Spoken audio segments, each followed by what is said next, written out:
प्रिय साथियों, नमस्कार। मैं संजू कुमारी सरोज आप सभी का सरोज संपदा चैनल पर सहृदय स्वागत करती हूँ। आज इस सेशन में हम सब यूजीसी नेट JRF 24 की तैयारी paper 2 education top questions practice set के रूप में मिक्स्ड प्रीवियस ईयर क्वेश्चन जो यूनिट 1 से लिया गया है, पार्ट 4 1, 2, 3 आपको अपलोड किया जा चुका है, जो विभिन्न परीक्षाओं में पूछे गए प्रश्न है और पूछे जाने की पूरी संभावना है। चैनल पर नए हैं तो चैनल को सपोर्ट करें, शेयर करें, लाइक करें, जिससे एक दूसरे का हौसला अफजाई हो सके। तो ज़्यादा देर न करते हुए हम सब चले प्रश्न की ओर। प्रश्न हमारा है 46 नंबर पर। 9 से 15 वर्ष वाले आयु के स्कूल छोड़ देने वाले बच्चों के लिए जो योजना चलाई गई है वह है ए. औपचारिकेतर शिक्षा, बी. सतत शिक्षा, सी. अनौपचारिक शिक्षा, डी. प्रौढ़ शिक्षा। ये प्रश्न आपको यूपी PGT 2000 से लिया गया है। तो सही विकल्प का चयन करना है। ABCD में स्कूल है आपका, ABCD में लेना है। यह प्रश्न है कि 9 से 15 आयु वर्ग वाले जो बच्चे हैं उनके लिए कौन सी बातें सही है। तो सीधी सी बात है कि 9 से 15 आयु वर्ग वाले जो बच्चे होंगे वह आपको अनौपचारिक शिक्षा के अंतर्गत आएंगे। वो आएंगे आपको अनौपचारिक शिक्षा के अंदर। इस प्रकार ऑप्शन हमारा सी है। इसमें यही बात है कि शिक्षा के साथ साथ वे अपना जीविकोपार्जन भी कर सकते हैं। इसलिए 9 से 15 वाले छात्रों को लिए अनौपचारिक शिक्षा, कुछ समय तक वो अपना पठन पाठन का कार्य करेंगे और उसके बाद अपना जीविकोपार्जन भी कर सकते हैं। तो हमारा सही विकल्प है ऑप्शन सी। सही आंसर का मिलान ये रहा ऑप्शन सी, अनौपचारिक शिक्षा। चलिए नेक्स्ट क्वेश्चन 47 पर हम लोग हैं। अनौपचारिक शिक्षा की प्रमुख विशेषताएं हैं। ए. सबके लिए सुलभ, बी. विशेष वर्ग की शिक्षा, सी. केवल प्रौढ़ों के लिए, डी. केवल स्कूल से बाहर पढ़ने वाले विद्यार्थियों के लिए। प्रश्न एक बार फिर से समझा जाए कि अनौपचारिक शिक्षा, यहाँ औपचारिक नहीं बल्कि अनौपचारिक पूछा जा रहा है, तो इसकी विशेषता क्या है। तो अनौपचारिक कहीं भी किसी भी जगह पढ़ा लिखा समझा जा सकता है, तो सबके लिए यह सुलभ है। ऑप्शन हमारा ए की ओर है। यह प्रश्न आपको यूपी PGT 2000 से लिया गया है। सही आंसर का मिलान कर लिया जाए। यह रहा हमारा सही आंसर ऑप्शन ए, सबके लिए सुलभ। चलिए नेक्स्ट क्वेश्चन 48 की ओर। 48 में है कौन सा कथन अनौपचारिक शिक्षा के संबंध में सही नहीं है। ए. परीक्षा आवश्यक नहीं है, बी. परीक्षा आवश्यक है, सी. प्रवेश आवश्यक नहीं है, डी. स्थान एवं समय निश्चित नहीं है। यूपी PGT 2000 से यह प्रश्न आपको पूछा गया है। इसमें सही विकल्प हमारा क्या हो जाएगा कि शिक्षा के संबंध में सही नहीं है। प्रश्न को भी ध्यानपूर्वक देखना है कि सही नहीं है तो क्या सही नहीं। परीक्षा आवश्यक नहीं है, अनौपचारिक शिक्षा के संदर्भ में परीक्षा आवश्यक नहीं है। यह है आपका अनौपचारिक के लिए, यह कथन आपका सही होगा। जबकि परीक्षा शिक्षा के संबंध में अनौपचारिक में भी आपको परीक्षा आवश्यक है, प्रवेश आवश्यक नहीं है, स्थान एवं निश्चित समय नहीं है। ये तीनों आपका सही है और यह आपका गलत है। ऑप्शन ए की ओर है, ऑप्शन ए की ओर। सही आंसर का मिलान ये रहा हमारा सही आंसर, परीक्षा आवश्यक नहीं है। चलिए नेक्स्ट क्वेश्चन 49 की ओर। निम्न में कौन सी शिक्षा की औपचारिक एजेंसी नहीं है। ए. परिवार, बी. विद्यालय, सी. पुस्तकालय, डी. पाठ्य पुस्तक। ये प्रश्न आपको यूपी PSC GDC प्रवक्ता 2008 से लिया गया है। तो इसमें हमारा सही विकल्प क्या हो जाएगा। सीधी सी बात है कि औपचारिक एजेंसी नहीं है, नहीं पूछा जा रहा है। तो परिवार जो है यह हमारा औपचारिक नहीं है, यह हमारा अनौपचारिक है। इसमें कहीं भी किसी भी समय कुछ भी सीखा जा सकता है। ये हमारा नहीं है, ऑप्शन ए की ओर। सही आंसर का मिलान, ये रहा हमारा सही आंसर पी, परिवार। नेक्स्ट क्वेश्चन 50 की ओर है। शिक्षण के उद्देश्यों को व्यावहारिक रूप से लिखने की योजना सर्वप्रथम किसने विकसित की थी? ए मेगर, बी ब्लूम, सी स्किनर, डी क्राउडर। इसमें आपको सही विकल्प का चयन करना है कि कौन सा हमारा सही होगा। यह प्रश्न आपको यूपीपीएससी जीडीसी प्रवक्ता 2013 से लिया गया है। तो ये आपको और कोई नहीं, यह है आपको ब्लूम महोदय, यह है आपको ब्लूम महोदय, ऑप्शन बी की ओर।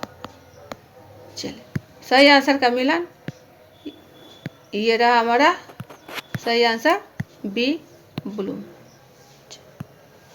आइए एक अगला प्रश्न देखा जाए। 51 पर है। स्व उपदेशन स्वनिर्देशित चिंतन व समाहित करने की प्रक्रिया है जिसमें विद्यार्थी सीखता है। ए परिचर्चा विधि द्वारा, बी प्रयोगशाला व प्रयोग द्वारा, सी पुस्तकालय संसाधनों एवं वेबसाइट द्वारा, डी प्रोजेक्ट आधारित अधिगम द्वारा प्रयोग। यह भी प्रश्न आपको यूकेपीएससी जीडीसी 2017 से, यूके मतलब उत्तराखंड। तो सही विकल्प का चयन हमें करना है, क्या होगा? विद्यार्थी सीखता है। तो विद्यार्थी किससे सीखता है? पुस्तकालय संसाधन एवं वेबसाइटों द्वारा। उसमें स्व उपदेशन स्वनिर्देशित चिंतन समाहित करने की प्रक्रिया है जिससे विद्यार्थी सीखता है, ऑप्शन सी। 51 का ऑप्शन सी सही आंसर का मिलान, ये रहा पुस्तकालय संसाधनों एवं वेबसाइट द्वारा।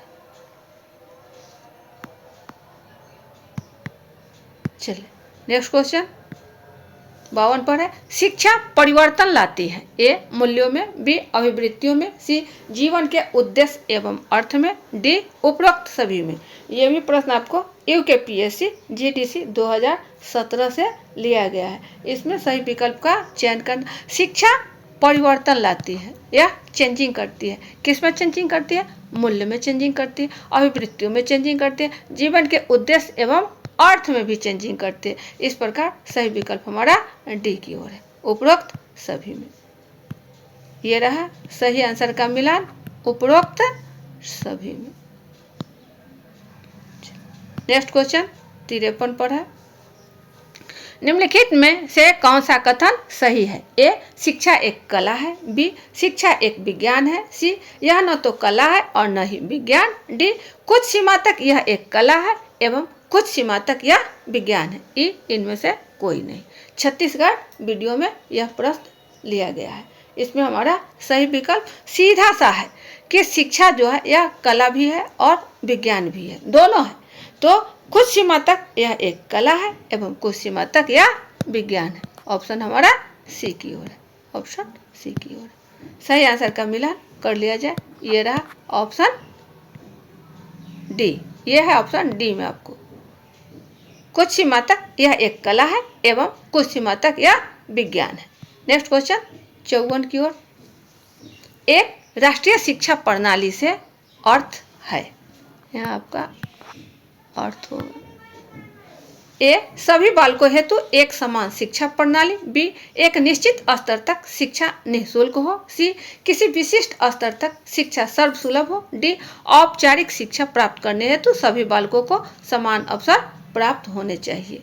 यह प्रश्न आपको यूजीसी नेट जेआरएफ जुलाई 2016 पेपर 2 से लिया गया है। ऑप्शन ABCD दिए गए हैं, सही विकल्प का चयन करना है। प्रश्न सीधा सा है कि राष्ट्रीय शिक्षा प्रणाली, तो राष्ट्रीय शिक्षा प्रणाली में एक निश्चित स्तर तक शिक्षा निःशुल्क हो, सही है।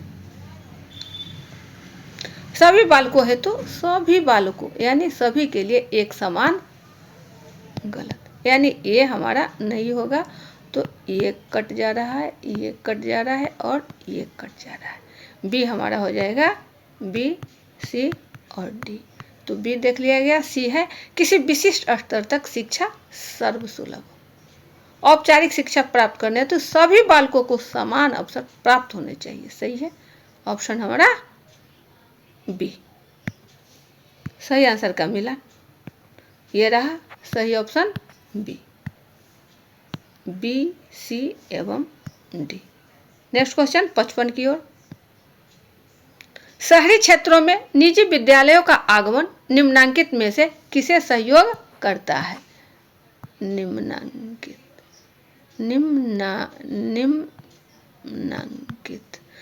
ए शैक्षिक संस्थाओं के मध्य अधिक्रमता, बी शैक्षिक अवसर की समानता, सी प्रतिष्ठा सूचक स्तर समूहों की अधिक्रमता और डी है आपका चयनात्मकता का पक्ष विकसित करना। ABCD का चयन दिया गया करना है और ये प्रश्न आपको UGC नेट JRF जुलाई 2016 से लिया गया है।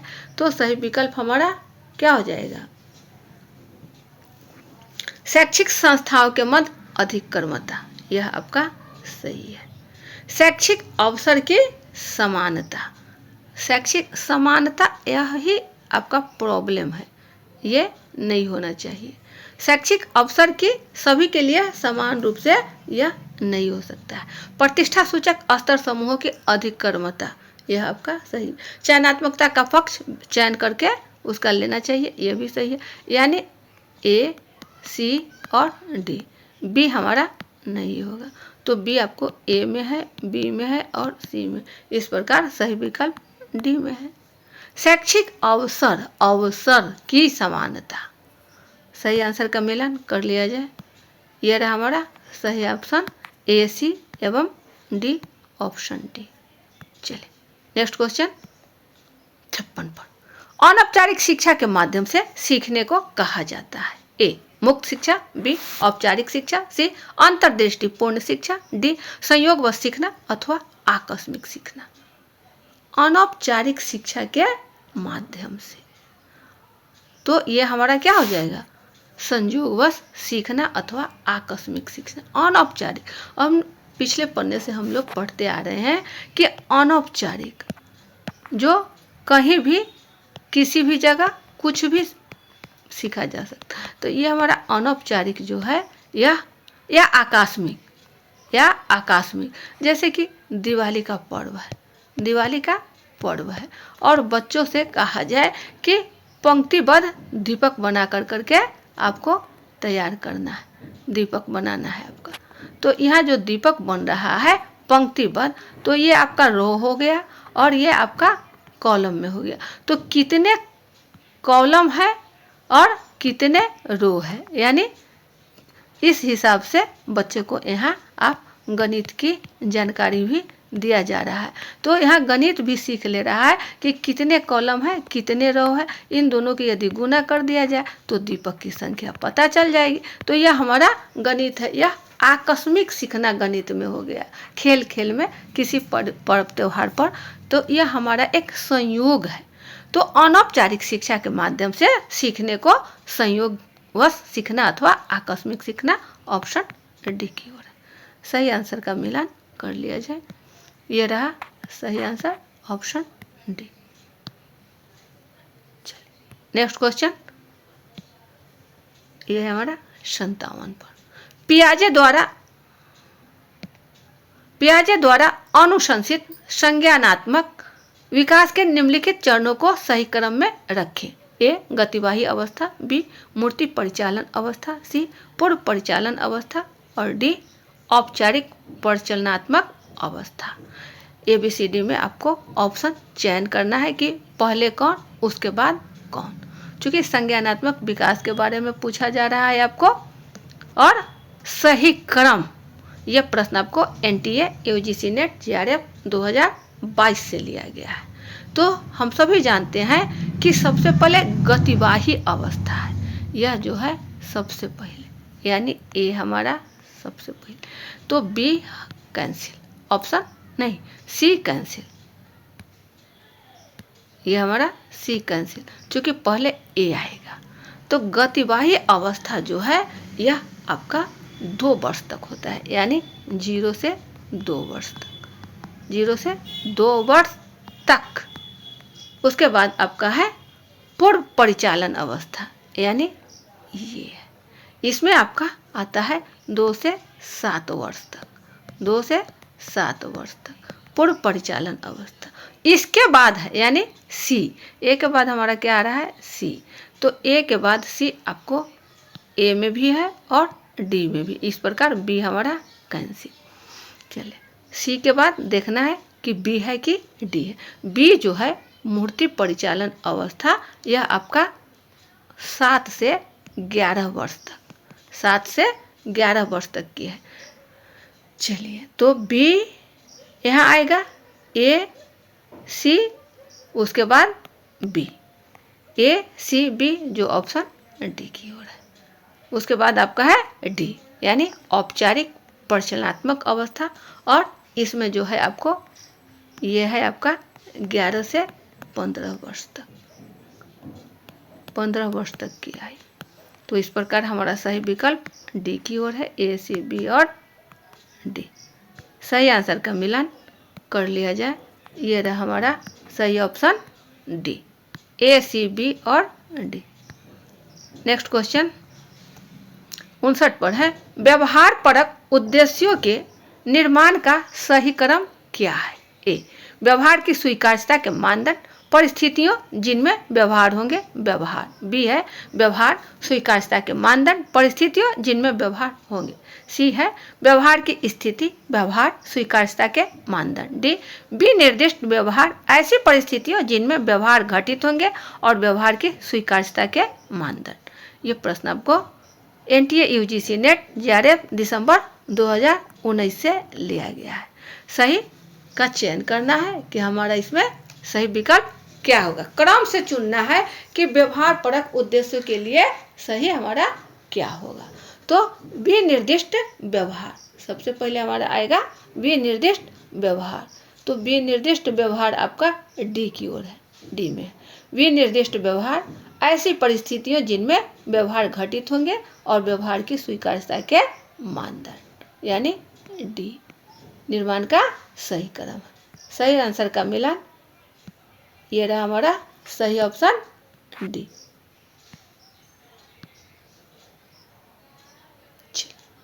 Next question